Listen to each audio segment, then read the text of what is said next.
This is the I Read Comic Books podcast. I am your host, Mike Rappin. Joining me this week, two squirrels eating seed from my bird feeder, René Rodriguez.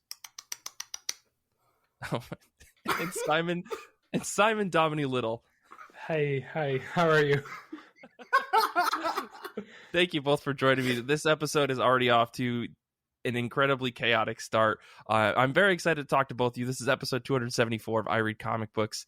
I guess before we get into things, before I ask my question that I ask every single week, we have a guest on this episode. Simon, thank you so much for being with us this week. Could you tell the folks at home a little bit about yourself before we get into things? So I am a educator. I have been reading comic books for about 20 years, probably about this stage. And I used comic books when I was younger to help me learn to read. So they've kind of like embed themselves in most of my reading for my entire reading life. Nice. I studied at the University of Glasgow, where I studied theology and religious studies and English language. And we had a comics reading group. So we would kind of try and get people to talk about comic books from an academic point of view, or try and take them really, really deadly serious, but in a fun way. Mm-hmm, mm-hmm. And, it's funny. I think that, through a series of strange events, I don't remember how, I came across your podcast, and it was like one of the most amazing things I had listened to in a while, because it was this like heavily like intelligent discussion about comic books, but you guys were still having a lot of fun. Like, you bring in, have a big conversation about Spider-Man and go into a lot of the deeper themes around Spider-Man, but also just sit back and say, but I'm also just a Spider-Man geek, and I like all the insanity that comes with, these big superhero books. And I remember just being floored by it, just because it was such an interesting, small little niche podcast. It like really impressed me. And I think we got to, talking one way or another, and you had told me that you would listen to our show beforehand. I mean, like, what happened with your podcast, and I guess how did you wrangle all the people for that show? I think people just really want to talk about comic books, and when you have people who are academics, they don't get to talk about kind of fun things like that as much as they maybe would like to. We were just having these really deep discussions in a room together, and I was like, we should probably record these. Sure. So it was more just kind of by chance that we started recording them, but it was good. It was fun, and I think it just became too much work to be both an educator and to be doing the podcast full time. For sure. Yeah, but it was really fun. I kind of miss it. I miss having those really deep conversations where you would say, Green Lantern is fighting space people, and what does that really mean? Like, what was that saying about the 70s or the 80s, right? Or how we were understanding, racism, or how we should be interacting with other countries, and those kind of ideas. Yeah, it's funny you mentioned that Green Lantern series that you did was like blew my mind. I'm not really a big reader of Green Lantern by any means, but just to hear you and the professor that you had brought on for that episode to talk about like how the Green Lantern represented like the American military industrial complex and stuff, I was just like, that blew my mind to even look at it and approach it like that, because I never considered that being like an allegory or I guess like a comparison to the American military industrial complex, and just like the overt like push for like either commentating on it or trying to subtly push that this is okay. This is the way that imperialism works in the modern age. So yeah, I think that, if folks out there get a chance, I think there are a couple episodes still out on the internet. I know, Simon, you and I are trying to work out something to hopefully get those episodes back on the air in some capacity. But man, yeah, I really, really enjoyed that podcast. So I'm glad that you're on the episode, so that we can definitely bring you down to our level where we're not having those types of conversations. Instead, we're just talking about how we like comic books and stuff. But I appreciate you being here nonetheless. Thank you very much. Yeah, I was going to say, that sounds like a great deep dive. Especially because I love Green Lantern. I also kind of wonder if you guys did the tangent of like when Green Lantern did his book with Green Arrow and whatnot, and like, what that says about Green Lantern being the military figure that realizes that, Green Arrow's ward has a drug problem and all that. But we're not going to get into that. But right. I feel like now we've got a handful of episodes where we got to have Simon back for. But anyways, let's get into comic books. Let's get into talking about what comic books we've been reading. So I'm going to ask Simon, just to go to you, how have you been? How have comic books been? Yeah, I've been wonderful. the comic books I've been reading, it's hard to get comic books right now in Scotland because we're in lockdown. Shops aren't as open as they used to be, so I've been rereading an awful lot. So I've rereading J. Michael Straczynski's and John Romita Jr.'s Amazing Spider-Man run. Okay. But the one I read this week was issue 503 to 508, the Book of Ezekiel. It's the weirdest take on Spider-Man Spider-Man is like this totem to the spider, which is a really weird idea. He's attacked by kind of waspy creatures. He's attacked by fly creatures. There's too much dialogue. But I think it's comic books from the early 2000s did that an awful lot.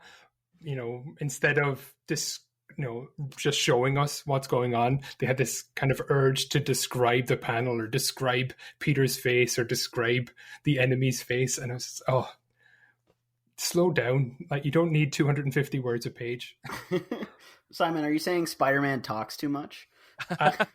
Yeah, he does. He doesn't need to describe who he's fighting. I can see who he's fighting. That's great. So that's been my main read at the moment, because it's been hard to get single issues. But just delving back into my love of Spider-Man. Spider-Man was the thing that I read the most when I was young.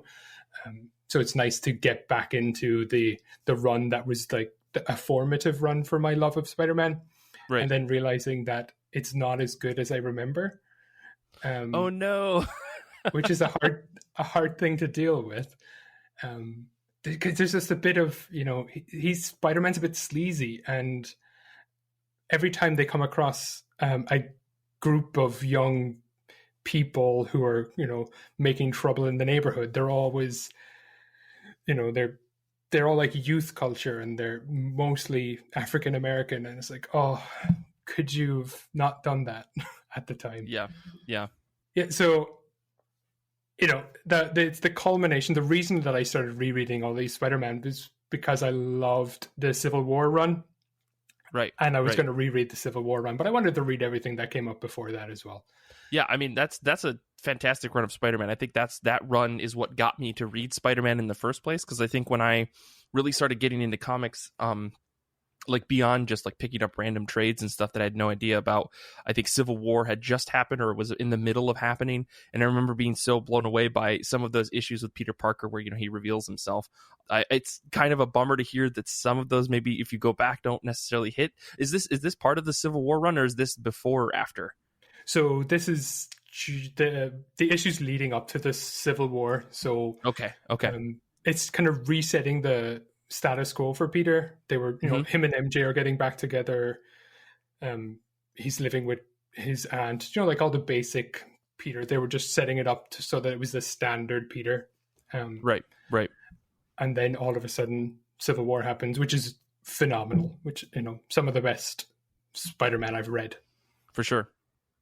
Yeah, I definitely have very fond memories of that run. So it's kind of, I guess it's weird. I think J. Michael Straczynski was just trying all sorts of weird shit at that time. Did he end up writing the Civil War bits as well? Yeah, he wrote the Civil War parts. But the major tie-in, that story was told by Mark Miller, really, the revealing himself and those spoilers for a 20-year-old comic. Yeah. Is there anything else you've been reading, Simon? The only thing, there's very few things I'm actually able to get weekly at the moment, but Batman, Catwoman might be a better book. Batman, Catwoman. There's definitely an audience for that, I'm certain. Yeah. Tom King and Clayman and Clayton Cowles is... I'm interested to see where it's going. I just read issue 2, and the big reveal of the end of issue 1 has a slow payoff. I'm not sure if I really, really get the book. It feels like it's a final panel comic. Like every final panel of every issue is the thing that sparks interest, but the 20 odd pages before that are kind of lacking something, I find. Mm-hmm. Interesting. But I don't know if that's a Tom King issue at the moment, that, reveals are the more important storytelling technique as opposed to having 21 pages of something fun to read. Oh man, that's a trend in all sorts of things, but we're not going to get into that right now because I don't have the energy. Yeah. But I enjoy it. I enjoy reading it.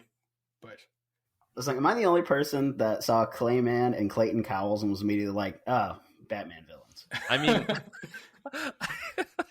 I never put that together, but now that you say it, it's perfect. I mean, Tom King sounds like a Batman villain too. I mean, I'm just saying. I totally agree. Inject yourselves into your stories. Do it. I'll read it again. Anyways, René, speaking of you being insane today, what have you been reading and how have you been? Mike, that's a big question. But, big question. I've been reading, and that is where I'm going to leave it. Okay. Been really reading because that's it calms you down at the end of the day. It's always good. And, who needs sleep when you've got, full library, digital and otherwise. So I read this this book called The Magus of the Library, Volume 1, story and art by Mitsu Izumi. And it's kind of like Witch Hat Atelier meets Magi. And I kind of heard that it was like supposed to be like Full Metal Alchemist somehow, which I don't really understand. But I've only read one volume so far, and that could have just been Kindle, trying to sell me, which, I mean, they nailed it because I read it and I really like it so far. It's about books, but there's also magic and monsters, but it's mainly about books and how books are important. And I'm like, well, yeah, you found a very weird thing that I'm into. Again, thank you, manga. So, read that and it was good. I also crushed all the volumes available of Horimiya, also known as Horisan to Miyamura-kun, or just Hori and Miyamura, with story by Hiro and art by Daisuke Hagiwara. And I started reading this because I saw the anime has got like 4 episodes out or something like that. And at the time, there was only 3. So I watched those 3 episodes, and I was like, well, I'm interested. So I guess I'll just plow through all of the volumes that they have available on Kindle. Okay. So, and while it's published through Monthly G Fantasy magazine, it's actually an adaptation of a webcomic. So the credit is still given to Hiro, who wrote the original webcomic, and but the art's really good. It's a slice of life story. It's basically a shoujo series, but it's good. I'm enjoying it. And I was looking at the synopsis for that, and the first line is a sweet, quote, awe-inspiring tale of school life begins with 2 exclamation points. So now I definitely need to read this. Yeah. Very slice of life, very like high school romancy. But it's nice, and it's got this very kind of silly humor that isn't really that funny, but really cracks me up. So it's very nice if you've had a very intense day and you can read something that's very silly and dumb. Mm-hmm. So, I mean, I like it. It's very nice. It's very airy. And then the other thing I read was Beck Mongolian Chop Squad, and volumes 1 through 34, which is the entire series. Crushed it in about a week. René, oh my gosh. With story and art by Harold I want to say it's Sakuishi, but it could be Sakuishi. I don't know. And I originally I started reading this series for the music episode for IRCB that I was going to be on, but unfortunately I couldn't be on that. But I started reading this book for that, and I ended up loving it, and I intend to buy it physically because it's really good. It's about a band. It's about these guys that decide to become a band, and they're trying to, make music and get their music out there, become successful. But it's not like they're just trying to be successful. They want to make good music, and then it's all about breaking it big out in the West, and also the trials and tribulations they have to go through with the recording industry just in general, as well as in Japan, and feuds and other things. And even there's also some just really weird stuff that they have to end up dealing with, like gangsters and stuff. Mm-hmm. It's very weird, and it's also a bit graphic. And also there's like two side characters that are like really kind of perverted, and I didn't really enjoy that. Luckily one of them goes away like fairly quickly. The other one kind of sticks around, but you don't see him too much. But the majority of the series is very, very good, and I really enjoyed it. And the author kind of based the band off of Red Hot Chili Peppers because he really, really likes them, which I didn't know until after I finished reading the series. Because actually, while I was reading it, I was pretty much listening nonstop to Bandmaid's new album, Unseen World, which is dope, by the way. But like, so that was kind of like this. I had this sort of like quick-paced rock band. It's a band called Bandmaid.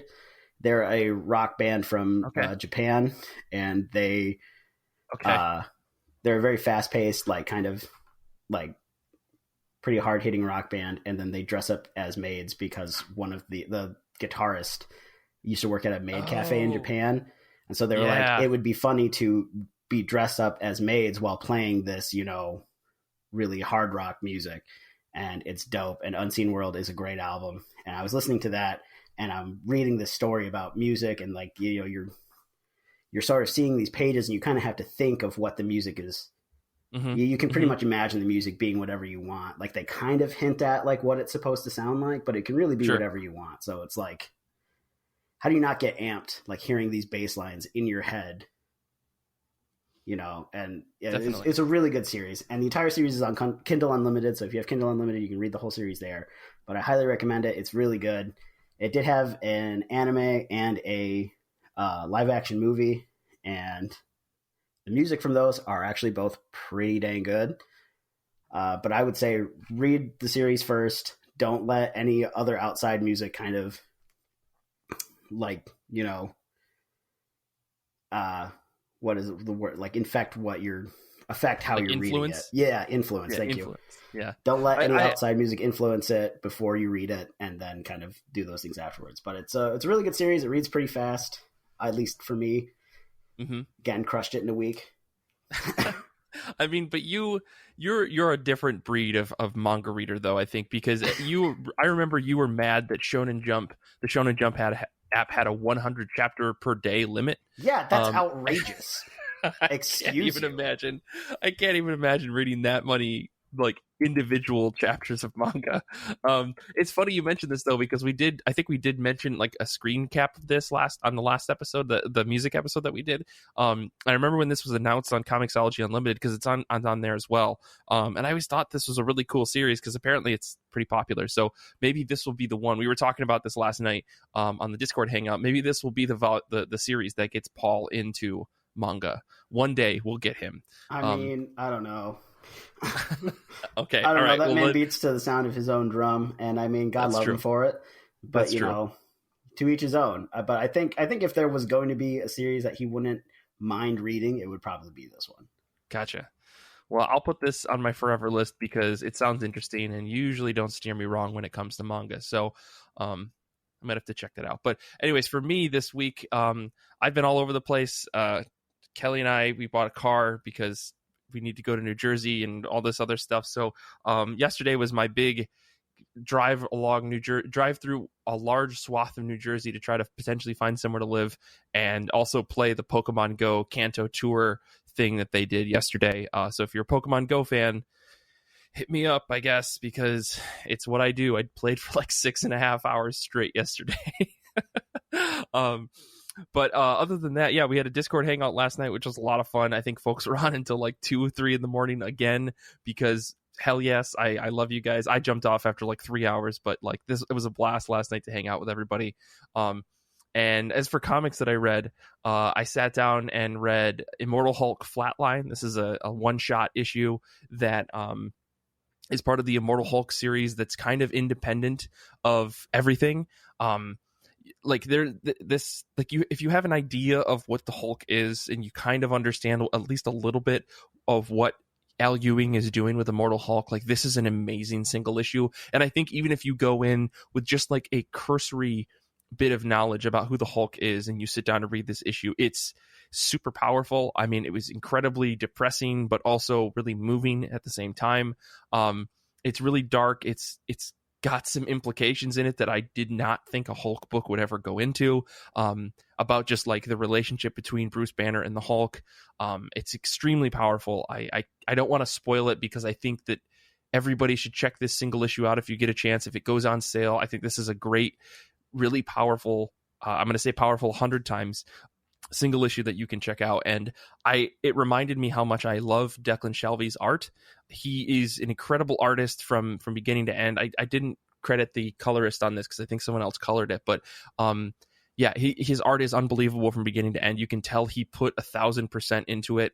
There are some panels in this book. I posted one on Twitter that just like shook me in just the way that he portrayed Bruce Banner in the Hulk's relationship. That I, we see it in a million other comics with the reflection of Bruce Banner standing in front of a mirror. But I think the way that Shalvey did it in this book is a progression in one portion of the comic was just absolutely brilliant. And yeah, I really miss just having a regular book with his art on it. Rest in peace, Injection. I don't think we'll ever see another issue of that book since the whole ordeal with Warren Ellis that went down. And yeah, I don't necessarily have any intent to buy any of his books in the future. So yeah, I hope that Shelby can get back into the art side of things. I know he's been trying to do more writing and stuff, which I'm all for because I think his writing's pretty solid when it hits really well.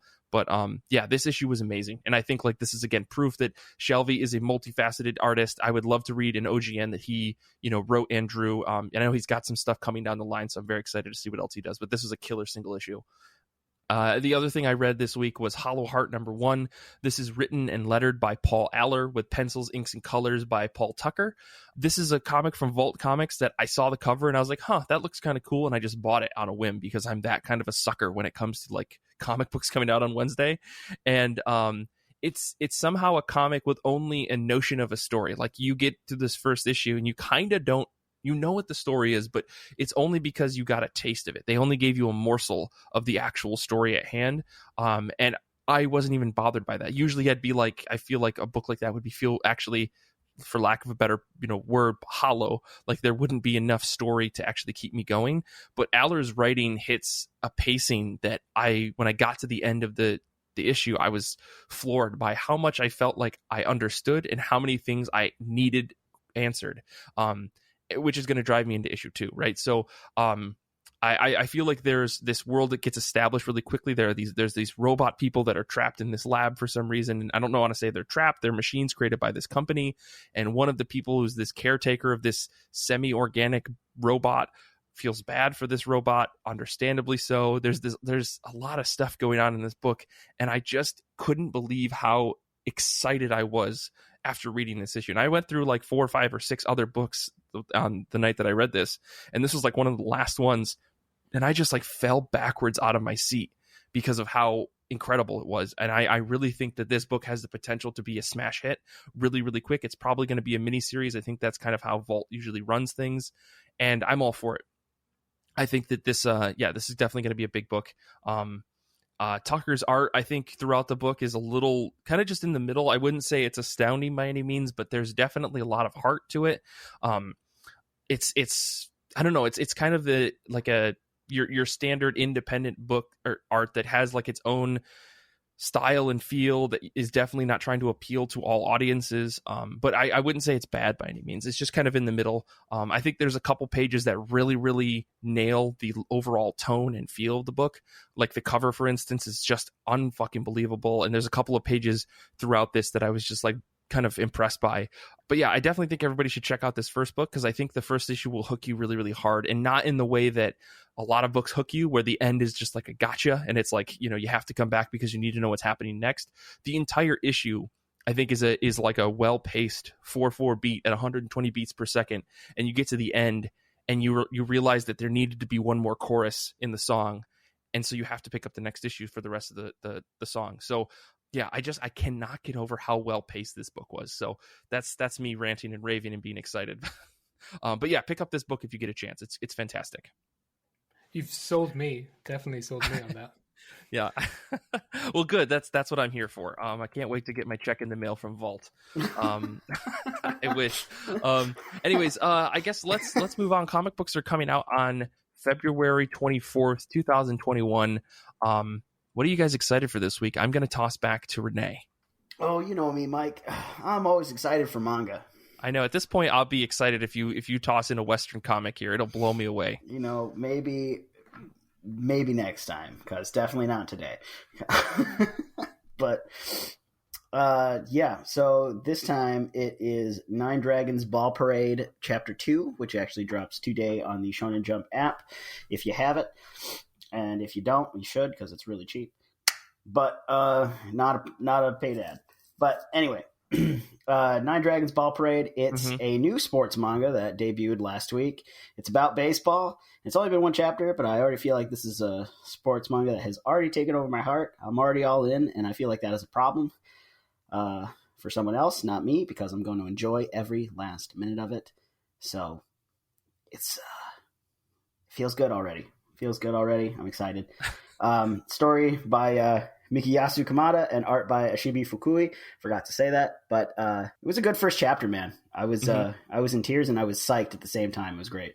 Yeah, I'm glad that you brought this to my attention, because a good sports manga I think is hard to come by, and I'm glad that you get excited for chapter ones, because I feel like a lot of people. I think you told me that a friend of yours or your buddy like only really gets excited about books if there's like 50 chapters or something out. Because then the book actually has had time to grow. So I'm glad that you still are just like, yeah, this chapter 1 was killer, because I think this is how you got me into Kaiju number 8. Was you were like, this is a killer number 1, and I absolutely love that series now. Yeah, it definitely is. Kaiju number 8, if anyone isn't reading it, you should, because it's going down. It's dope. But yeah, my buddy, it's not that he won't read new series, but it's just that like he has a reading speed kind of similar to mine, and he has that kind of mentality where he can sit and just power through something, and then when he's caught up, he's like, well, I want more. And so it's more, it's not like that he's like, oh, it's not worth it. It's just that with the way that we read, it's like, I would like it to be this long. But if a series like is completed or something like that, like within 30 some chapters, or if it was less than 50, but we're like, oh, it's really good, you should read it, he will read it. It's not to say that he's like only 50 or some, but Simon, what about you? What are you excited for this upcoming week? Hopefully I'm going to be able to actually get a single issue this week, or single issues this week. But yeah, X-Men 18. So Jonathan Hickman, Mohammed Asrar, Sunny Go on colors, and Clayton Cowell on lettering. I've just devoured this X-Men run. It's everything that I love about the X-Men. It's obtuse. Everything is over dramatic.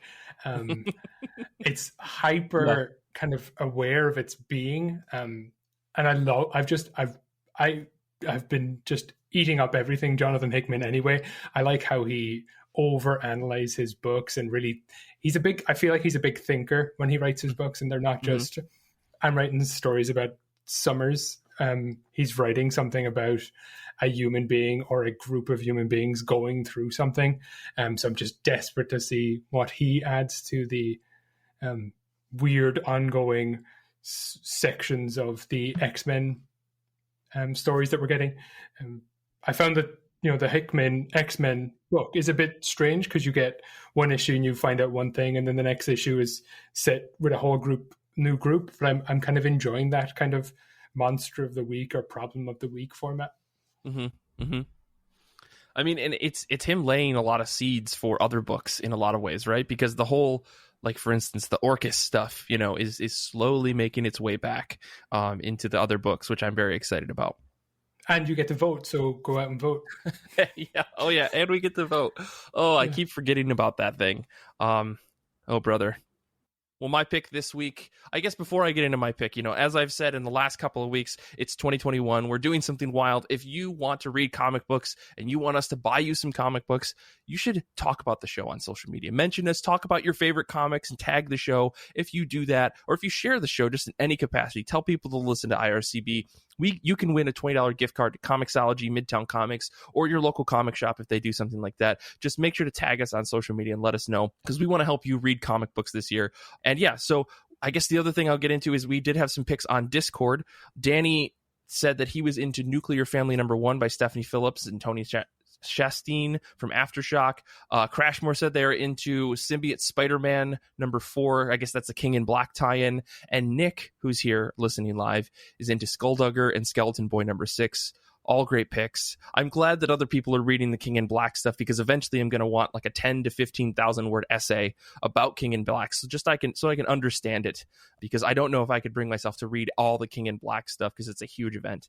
Anyways, but for me this week, I am excited for New Mutants #18. This is by Vita Ayala, Rod Reese. And I want to say, am I a broken record? Absolutely. Is this book totally deserving of me picking it every month? Absolutely. I don't know what it is, but there is something so fun and exciting about this entire run of New Mutants where Vita is writing. They are incredibly talented when it comes to capturing, I think, a lot of the voices of the various characters in this run, and making me remember how much I love these little kids from the New Mutants run all the way back during New Mutant Academy or New Mutants Academy X. This whole thing that they're doing with, I guess, the big villain. I don't want to reveal it in case people haven't read it, but the big villain that's happening here, and the secrecy and the uncertainty and the question mark, I think that's been like draped over this new run of the series, is very, very intriguing. If you were a fan of the show Legion, I highly suggest you read this run of New Mutants, because I think you'll really, really enjoy it. So, yeah, this New Mutants runs that picks up with the new creative team is just something spectacular. And Rod Reese's art, I feel like as soon as I can get to a comic book convention safely, I'm going to find Rod Reese, and I'm going to pay a stupid amount of money for a commission of Gambit just being Gambit or something, or just a whole bunch of mutants being carried around by like a giant, I don't know, Doug or Warlock or something. I don't know. I just want something drawn by Rod Reese, because their art is incredible. I say, hear me out, Mike. What if you got Rod Reese to commission like Gambit signing something for you at a con table? Yes, Rod Reese. Could you insert me into the X-Men fandom really quick, or X-Men universe? I'd really appreciate that. Just draw the big beard, draw the big hair. I'm unkempt. I'm terrible. I look like I haven't washed in months. Please, just do that. Yeah. In a world where somehow on that the mutants are able to have a convention, that Mike can go get an autograph from Gambit. I mean, in the world of Krakoa, right, of the X-Men universe, like COVID wouldn't even be a problem, right? They would have fixed it. So like, come on. Anyways, we can all hope and dream. So we're going to take a quick break with that strange note. And when we come back, we're going to be talking about the comic books that have shaped the way we read and understand comics.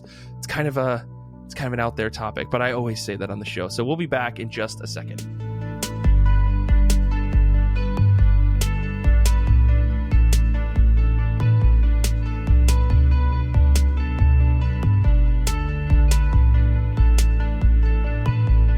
For our show this week, we are talking about, or asking the questions, I guess, what comics have shaped the way you read and understand comics.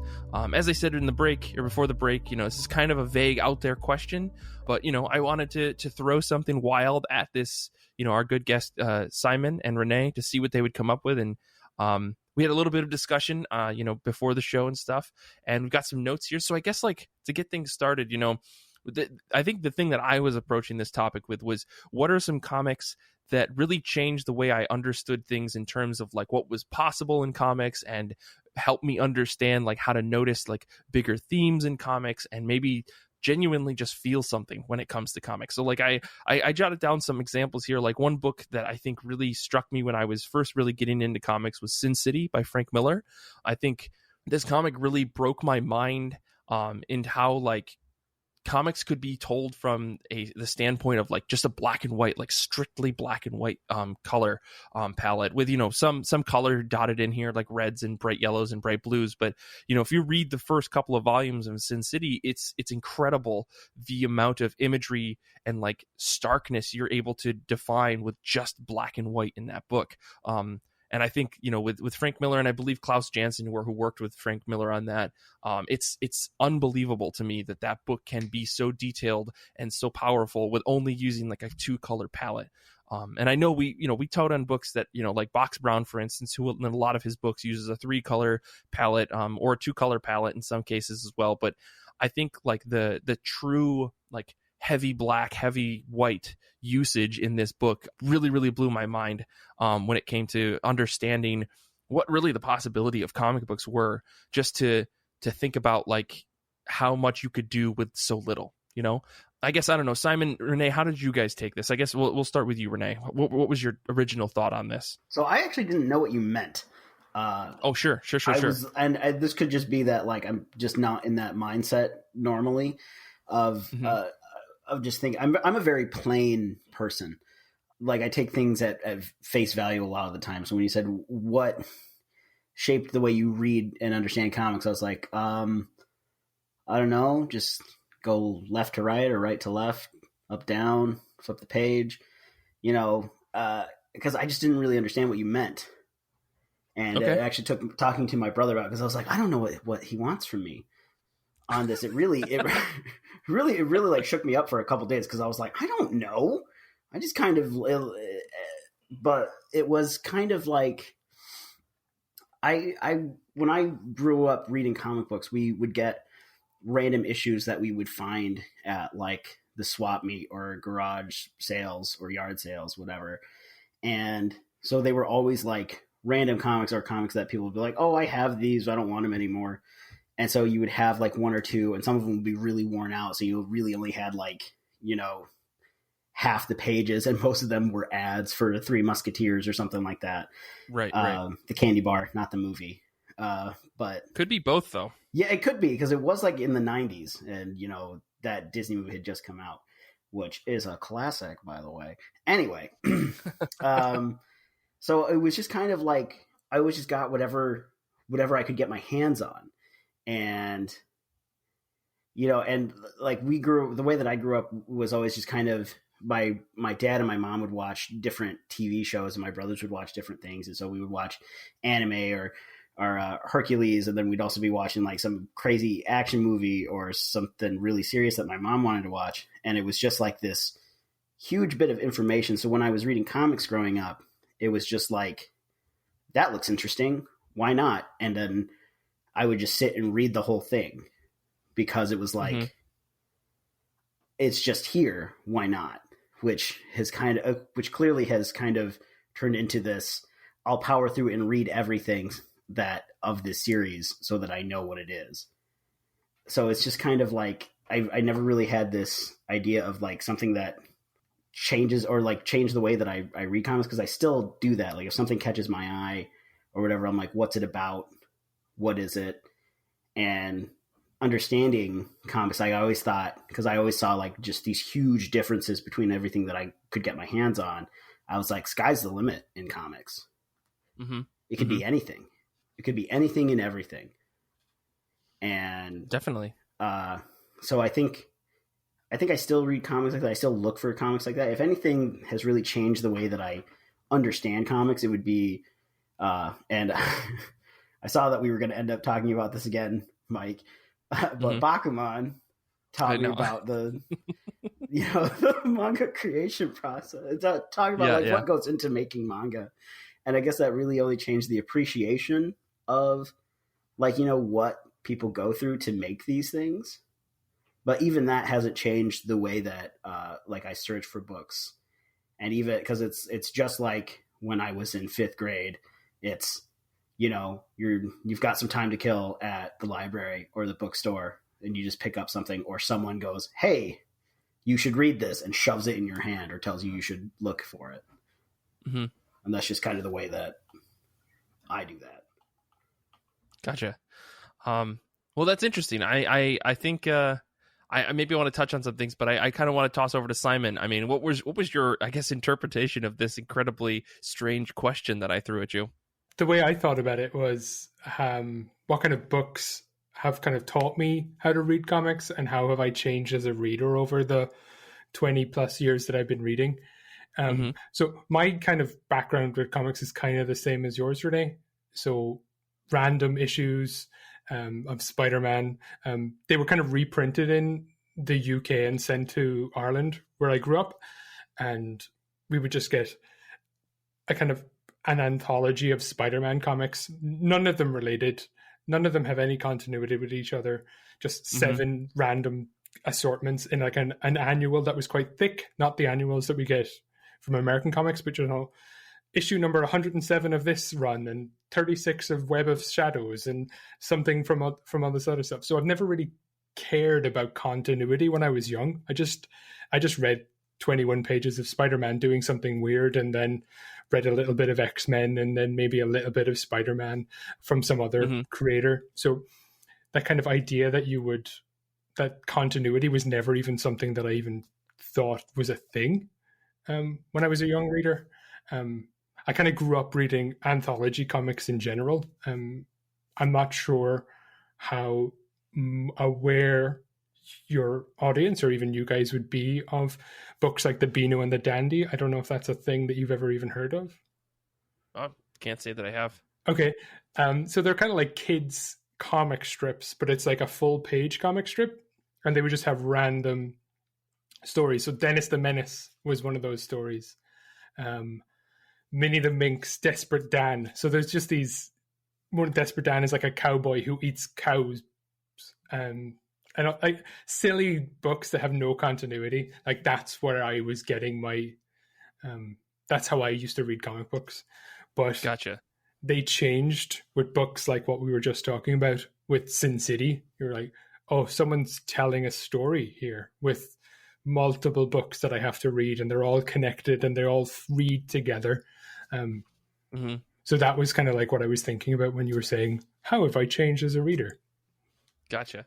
Well, no, I mean, again, this is I kind of threw this out there because I wanted to see what people's interpretations of it would be, because I think that there's, a lot of, everybody's going to have a different like story and background on like how they changed as a comic book reader, and what things influenced you. Because like when I think about a lot of things, Sin City was the first book that came to mind to me, if only because at the time when I was reading comic books, I was reading Walking Dead and Invincible and X-Men books, and I didn't really know what books to pick up. And then I found that there was this standalone, just like on its own book that didn't have a lot of volumes to it. And I was like, yeah, I'll definitely try this. This looks interesting. Again, I didn't know much about comics at the time, so I didn't know who Frank Miller was. I just thought it was a cool looking book, only to find out that it was like, oh yeah, this, super influential comic book creator of like the 80s wrote this series. And it's like, oh, okay. So that's why people are so, head over heels for this book at the time. And yeah, so like, I think I learned, like a lot just from that book, understanding and doing research on my own of just like, how comic book creators can like, I don't know, like I learned a lot about, I guess, like the meta world and the publishing world when I started to look into who Frank Miller was, because then I picked up his Dark Knight run, and I, had questions, how does this play into continuity? Because I understood that Batman was been running for years and years, and it turns out it didn't, like, I think my, when I think about individual comic books that change the way that I read and understand them, it's more just a matter of like, the more I explored, the more I understood the comic book world, which made me even more excited about comic books. Like reading something like Invincible, like I was saying before, I learned about this meta commentary that Robert Kirkman was doing on all of the favorite superheroes that I had known about for years, right? Even though I hadn't been reading Superman and Captain America and Batman and X-Men and stuff for years and years, I understood that like Kirkman was making jokes on those things that I understood as someone who kind of lives in the cultural world and the nerd side of the, cultural society of like, oh, he's making fun of the fact that superheroes wear capes, or he's making fun of the fact that, different, superhero gimmicks are a thing, and he's trying to turn them on their head, which is why I thought Invincible was such a groundbreaking series. And I think that a lot of people still think that Invincible is a groundbreaking series for some of those things. The meta gimmicks that Kirkman would do, where, I think there's an iconic issue that everyone reuses on the internet about panel reuse and how it makes artists look lazy and stuff. You can still find that in any book today. I think I was reading an issue of an X-Men book recently. I don't remember which one, but like I saw someone just use the same panel 2 or 3 times in a row, just zoomed in. It's like, that doesn't mean that it's wrong, but it is like a something that artists do to try to save themselves time. So like, reading books and understanding, and I think, the big thing is not so much reading, but also having conversations like this show, on the show and with people on the internet and stuff, for better or for worse, have shaped the way I've understood and read comic books and chosen comic books to read in like, for the most part, I think a very positive way. And I think I've, learned a lot because of that. So yeah, I don't know. I guess like my take on this was like, are we just going to sit here and talk about how Understanding Comics by Scott McCloud is the only book that we can talk about here? Or was there more to it than that? Yeah, I don't know. I don't know if you guys have any other thoughts on that as well, but as someone who definitely studied, like when I was doing my undergrad, I did a lot of my essays and a lot of my stuff on comic books. I never read Understanding Comics. Blasphemy. I know it's blasphemy, but I felt like that's the kind of, he was pointing out the stuff that you already know. You're like, this is how comic books work. I'm like, yeah. So sure. Yeah, I mean, I've never finished that book. I mean, I think I've still got it on my shelf with like, I'm 2.5 chapters in or something like that. Like, so no disrespect there. I only joke because it's a heavy book to get through. Yeah. I've read the opening. I had a very snobbish moment with that book in the bookstore. How so? I saw it, and I saw the title to Understanding Comic Books, and I went, shut up, and walked away from it. So you had the same reaction as Simon, is what I'm hearing. Basically. Well, I had a similar experience when I walked into Barnes and Noble, and they had Death Note Volume 1 with a sticker that said, now a Netflix movie, except I said something worse than shut up.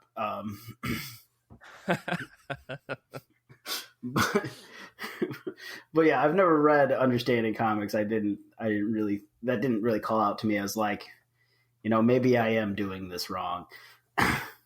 I think it's probably an important read if you're analyzing comics from an academic perspective. Oh yeah. If you're just reading comics, you don't necessarily need to be told that when you turn over the page, you get surprised. I'm like, oh yeah, I've noticed that myself. Yeah, I mean, not to just downplay Scott McCloud's incredible work. He has been very helpful. Yeah, and I think it's still a very important book, right? It's still a book that I know a lot of designer friends that I have, they read it as inspiration for understanding how like web design should work, because comic books, and web design aren't necessarily the same thing. But, if you're trying to build a product on the web that someone is supposed to be delighted by, right, to use really businessy terms, you want to continuously deliver delightfulness as people go from page to page to page. So you don't necessarily want to surprise them, but you do want to create an awe-inspiring thing that keeps them interested in your product as they're using it online. And that doesn't apply to everything. It's not like you're going to go to your bank's website, you're going to log in, and you're going to be like, oh, I'm going to put my username and password. I wonder what's going to happen next. And you click sign in, but it's still like, it's still applicable to make sure that you are creating interesting things on the web and that they flow the way that people interpret things. And of course that changes depending on where you are culturally, right? Because if you're in a Western society, things, flow top to bottom, left to right, versus other cultures that, things will flow top to bottom, but right to left. And so you have to design and understand how things work from that regard. And I think, and again, I haven't finished Understanding Comics, so like, correct me if I'm wrong here, people. I don't know if Scott McCloud goes into talking about how manga works, because that's a different interpretation of things.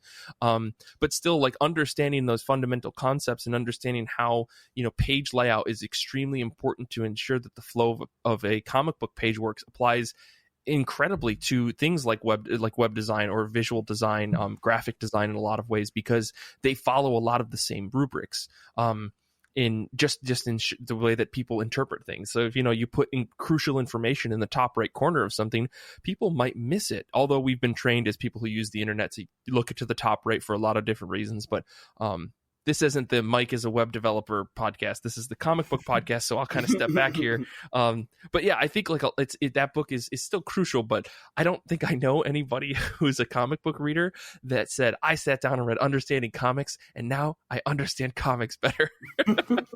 Because like you were saying, Simon, I think a lot of people who read comic books already get a lot of these fundamental things. But it's almost like a thought experiment to say, what if someone who's never read a comic book read Understanding Comics first, and then they dove into their first, issue of something? Would they have a different experience than someone who just picked up a book and started reading it? Because I don't know about you guys, but like sitting down and reading a comic book for the first time, I might have gotten lost in the panels, and I think some people do get lost in the panels. I don't know if you guys have any more thoughts on that. I need to stop talking and just ranting. No, otherwise I'll just go for forever. So the first time I read a manga, it was my first reading of a volume of manga, and I still have it. Dragon Ball Z Volume 4. Boom. I got lost a bunch of times trying to follow the flow, and I was like, which way am I supposed to read this? And at the very back of the books, at least when they're translated into English, if you go to the very back page, it says, hey, you're reading in the wrong direction. And it shows you an example of how you're supposed to read the book. So when I was first reading manga and I would get lost, I was like, how am I supposed to read this? Because they were like, the panels were in a weird way. I would flip to that back and kind of like see how I'm supposed to read it and then go back to the page. And that would help. And even sometimes now, like I read a lot of manga, but like still sometimes I'm like, I don't know how that's supposed to flow. The bubbles are overlapping each other. This is a weird page. Yeah. I always give like the artists benefit of the doubt. If I don't understand how to read a page, I always go, oh, they intended me to be confused. They intended me to get lost here. Yeah, I can see that. Yeah, I mean, like the Unwritten. That series is so hard to read. Oh my God. Well, that's really interesting that you bring that up because, you know, I worked over at Comixology for a while. And one of the things they talked about is their guided view process, right? So if you're not familiar with Comixology or you're not familiar with their guided view, you know, you can go into a digital comic book from Comixology, and I don't remember, there's a signifier, I think, when you buy the book, if it has the guided view. And what you can do is you can like double click on a panel and it will guide you through the book, right? The intended reading order. So there's an interpretation done by people at Comixology to basically make it so that you can read through the page, you know, in a guided way that's zoomed in and stuff and focuses on things that are relevant to you or relevant to the story as you go through it. And one of the things that they had, I don't know if this is inside or whatever, but like there was a talk that some people gave one time, people that work on that, and they were like, here are some of the hardest pages for us to do guided view for, because the authorial intent, you know, whether from the artist or from the letterer or from the writer, is not clear to us. So we have to make an interpretation about how we think this page should be read. And so there was this one page in particular, I don't remember what comic it was from, but in the center of the comic, there is like someone fighting someone else, but then there are just a ring of panels that surround that center 2-page spread. And so based on the dialogue and stuff, it's not really clear what the order is. Do you start in the top left? Do you start in the top right? Do you start in the middle? Do you read things left to right? Do you read things from top to bottom, you know, as you cross the page from left to right? It was a really interesting exercise that they demonstrated, because like you said, you know, sometimes, Simon, the author maybe, or the, you know, the artist or the letterer may have intentionally made things vague and uncertain, or maybe it's just a not so great job of, you know, adding lettering and you know, panels to the page by the you know, creators.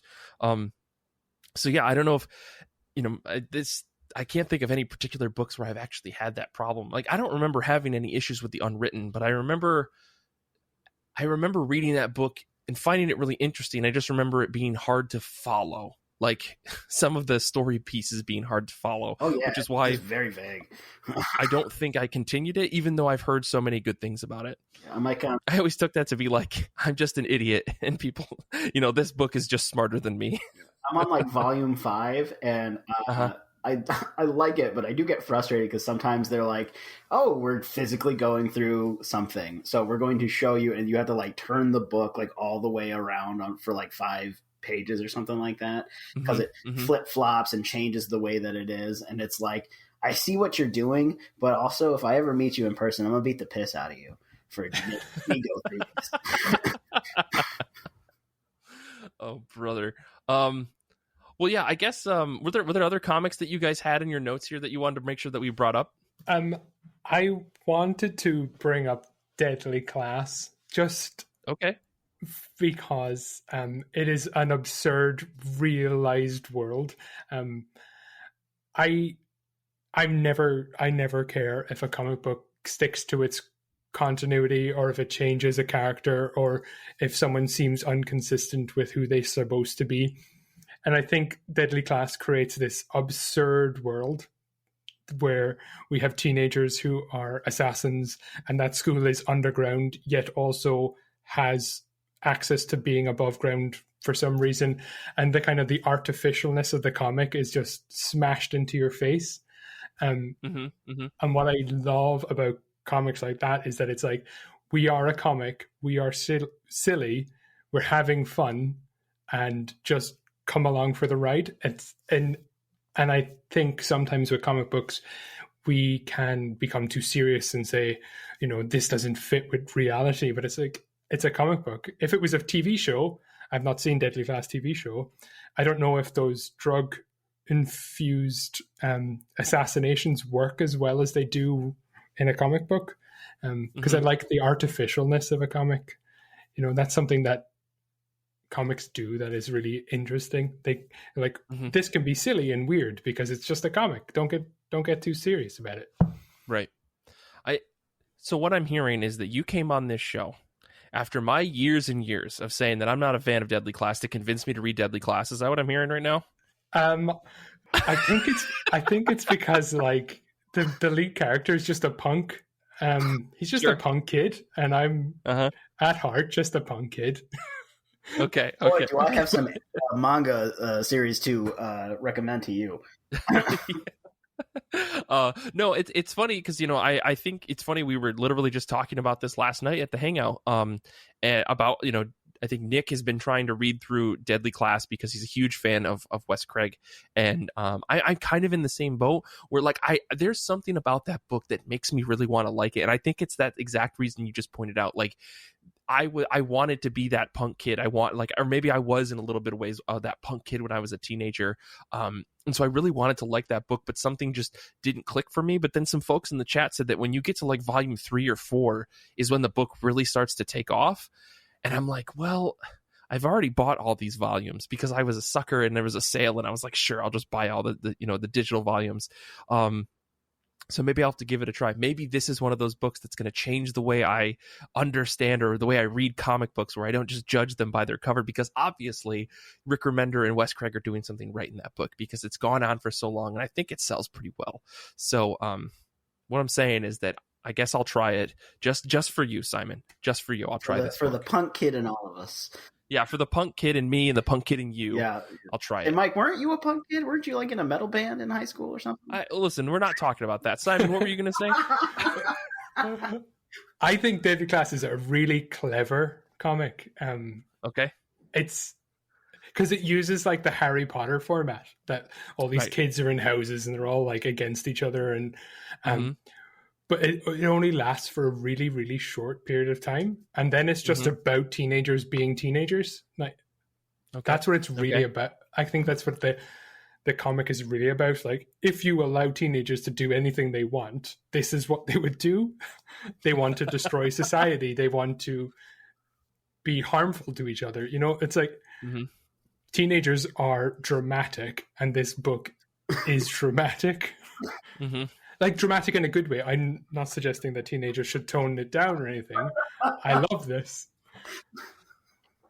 but I feel like it's it's like testosterone and exploding. I don't know. It's crazy. It's a crazy comic. You should definitely read it. Okay. And so I guess So this Okay, fine, sure, whatever. Simon, you know what? We're going to hear back. I'm going to bring you back on the show to either drag you or praise you. Okay. Just a heads up. This is what's going to happen. Deadly Class, many so. Deadly Class, many so. I guess it's going to have to happen.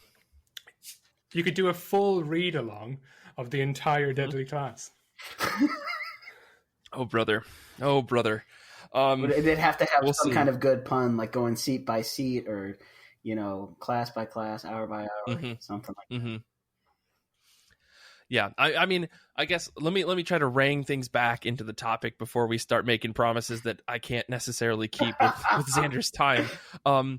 So another book that I did want to bring up here today was Extreme X-Men number 8. I don't know if you guys were aware. I'm sure that diehard Marvel fans out there were probably aware. There was this month that happened way back, I would say almost 20 years ago, called the Nuff Said Month, where there was just a slew of dialogueless issues of comics. And Extreme X-Men #8 was one of those books. And this is a Chris Claremont book. And there was a time in my life where I was just like, I'm never going to read Chris Claremont. He's overrated, with having no justification for that. I just knew that everyone loved him. And so since I was like trying to go against the trend and everything, I was like, I'm never going to read any of his books. And then I was like, okay, I got to understand this Rogue and Gambit story that he wrote. Because Extreme X-Men is full of that. And reading Extreme X-Men #8, I had no idea what was going to happen. And so I picked up this issue, and as I was reading it, there was just no dialogue. And I couldn't believe how interesting of a story was being told without any dialogue. And for the first time ever, I was just like, oh, this is, you can tell comic books with just the pictures. I think it got through my head that comics weren't just a medium about text with pictures. It was about the art form itself, and the imagery of the letters, on the page, are part of the greater artwork. And so when you strip away all of that and you tell a story with just the pictures, you can still deliver as powerful of a story as if there were dialogue and captions and stuff like that. And I mean, we all know Chris Claremont. Chris Claremont writes a shitload in his books. If we're ranking him with other writers and stuff, he's up there, maybe beyond Brian Michael Bendis and Stan Lee when it comes to the amount of writing that he puts on the page. So to see him tell this story in Extreme X-Men #8 with no dialogue really just floored me. And I've seen many of other issues that didn't have any dialogue. Danny in the chat a little bit ago mentioned Hedra as a book, which is very impressive with the guided view if you read that digitally. But also that book has like little to no dialogue, and I totally understood everything that was happening in that book. And I think that was like one of those books in my quote unquote formative years of reading comic books that really like made me understand like that there's more to just the writing in these books. And while that issue was clearly written by Chris Claremont and Salvador LaRocca working together, but it still just like showed me that this medium can do a lot with just the imagery on the page. I don't know if you guys had any experiences like that as well. Well, there's two books I want to talk about really quick that sort of I guess didn't change but made me kind of aware of something. And I brought up that the first like real manga I read was Dragon Ball Z, but sort of like before I'd only watched the anime, and they just kind of have themselves yelling at each other for a long time, powering up and whatnot.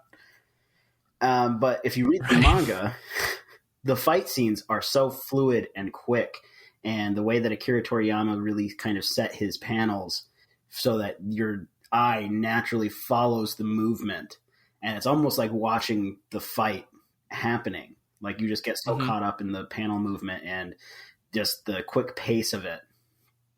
And that could also partially be just the way that I read. But I think that there's something with the way that he, even still in Dragon Ball Super, they've been able to capture the way that, characters actually move in a fight. And it's really, really cool to see that. Cause like when you see something so fluid and have such like feel something that feels alive, like it kind of, to switch to something that feels very stagnant, like another book where it doesn't have something like that, you're just like really aware that people are talking for a very long time. And imagine switching back and forth between reading Dragon Ball Z and Death Note. I don't have to imagine. I've got both of them on my bookshelf. Right. It's that's actually a good way to conk yourself out, is like to read like the Cell fight between Goku and Cell, and then just switch to the first volume of Death Note, just out like a light. Yeah. But the other book that I really want to talk about is Hikaru no Go, which is my favorite manga series, and actually the artist of Hikaru no Go is the artist from Death Note. But at the time that I started reading Hikaru no Go, I knew nothing about Go, so I didn't understand any of the plays going on in the book. Right. But no spoilers, by the way. I'm in like volume 10 or 11 right now. Okay.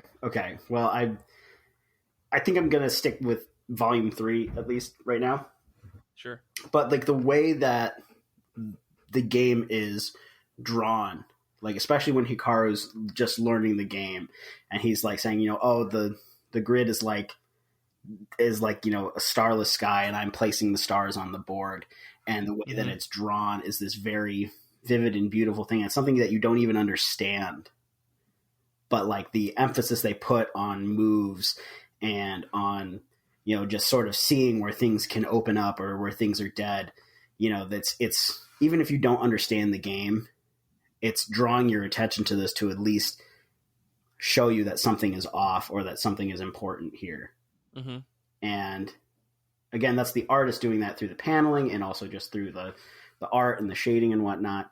But I think that was a very big thing. That's a very big thing in that series. And that was a big thing for me just reading that series. Because it was like, one, I didn't understand anything about Go when I first started reading it when I was like 11 or 12. And it made me want to learn because I was like, would I have a bigger understanding of this manga that I love if I was able to understand the game? And I mean, like yes and no. Like I know a little bit about Go now, but like I mean, stories is still that manga is still like super super awesome.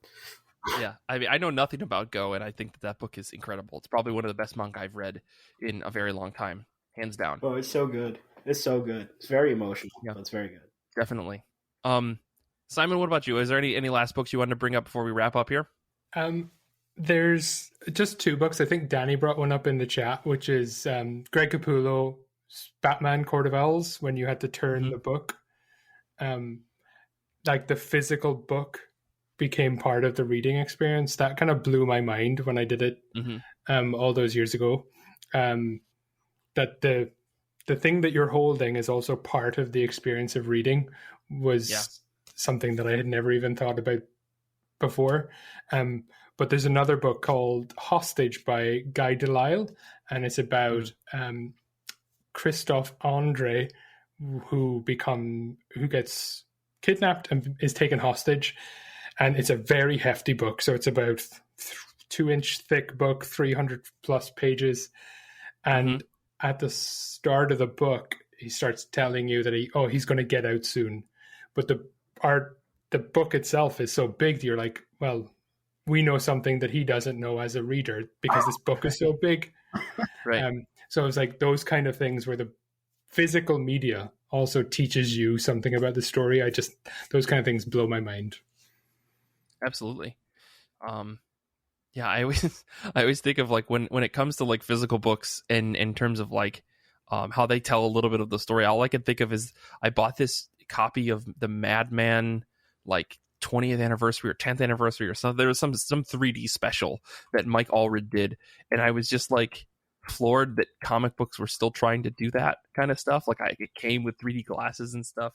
But yeah, I really respect that idea of people and creators taking the story that they're trying to tell out of the book itself and making the actual medium, like physical media, like part of the storytelling. I think that's really interesting. I guess I think I was aware of that. I just never considered it as like a means for telling the story, especially when it comes to something like a story like Hostage.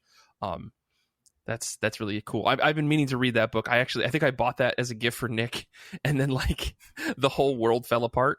And it's like, how do you read a book like this? That's very, very depressing. You know, when everything is going on. Listen to Grip while reading. Yeah.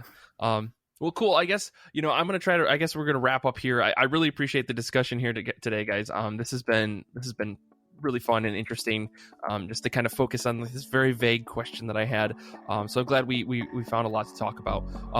I guess before we go, Simon, if you want, where can people find you on the internet if they're curious about other comic book things you may be interested in?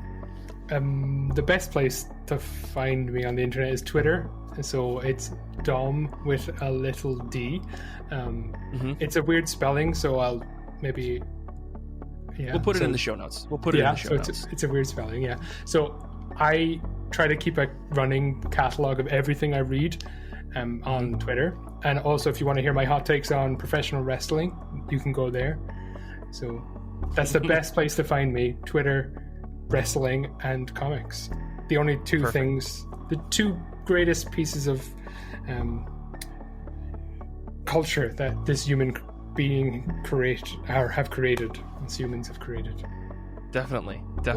I think our good friend Paul would definitely agree with you there too.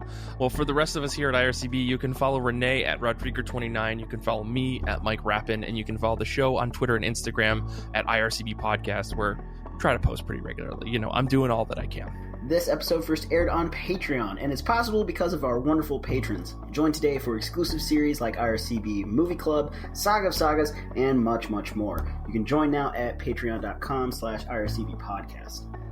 If you haven't already, please rate and review our show. 5 stars or 1 star. We don't really care. I'm just kidding. We all 5 stars. 5 stars. You can do that on Apple Podcasts, Stitcher, or wherever you listen to podcasts. It really helps us spread the word about IRCB. We really appreciate it. You can join the IRCB Discord community that we've been talking about on and off here this episode to chat about comic books and so many different things. It's all over the board in this place. And you can listen to our episodes live like a lot of the people are right now. You can join at ircbpodcast.com/Discord. And it would help us a lot, though, if you could also tell a friend or two about the show, or maybe your local comic book shop. Infinity Shred does all the music for our show. They are the best band in the universe. We can't thank them enough. Their new EP just dropped this past week, so make sure you go check that out on Bandcamp. Xander is a very cool guy. He's a great editor and just a nice person to talk to sometimes. I want to thank him for everything that he does for IRCB. I want to say thanks to René and Simon for being on this episode. Simon, it was an absolute pleasure to have you. Thank you so much. And I want to say thanks to Crashmore and Danny and Nick, who are hanging out with us in the chat on Discord. So thank you guys, and everyone out there who listens to the show. We really appreciate it. Until next time, we got to remember, comics are good, and so are you.